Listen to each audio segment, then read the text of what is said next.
In this plate-loaded hip shift, you're gonna be stretching the bottom side hip. What you're gonna do is you're gonna get a foam roller and you're gonna lay on top of it with the wing of your hip. So this is the top of my hip. That bony spot on the side of my hip is on the bottom side. I'm laying right across that flat part of my hip.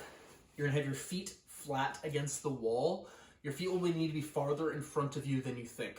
And what I'm gonna do is I'm gonna take a plate, and you can mess with what size plate this is. I'm using a 35-pound plate right here.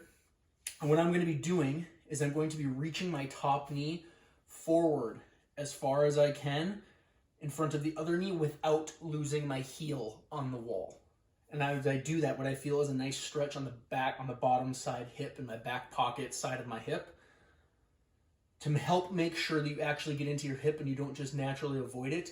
Keep your obliques on. So these bottom side abs, I'm going to do that by basically just doing like a side plank motion. I'm going to push my ribs away from the floor and kind of crunch right here, and I feel my obliques, my side abs turn on, and that feels like a way bigger stretch into that bottom hip. I'm just gonna get in and out of that, hang out there a little bit.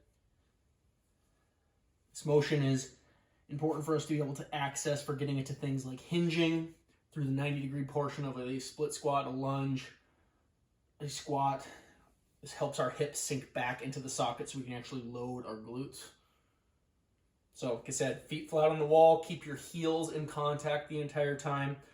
Plate on the leg, and you're gonna reach that top leg forward. Keep your bottom side abs on to make sure you can't cheat through your back. Right there, it feels a nice glute stretch.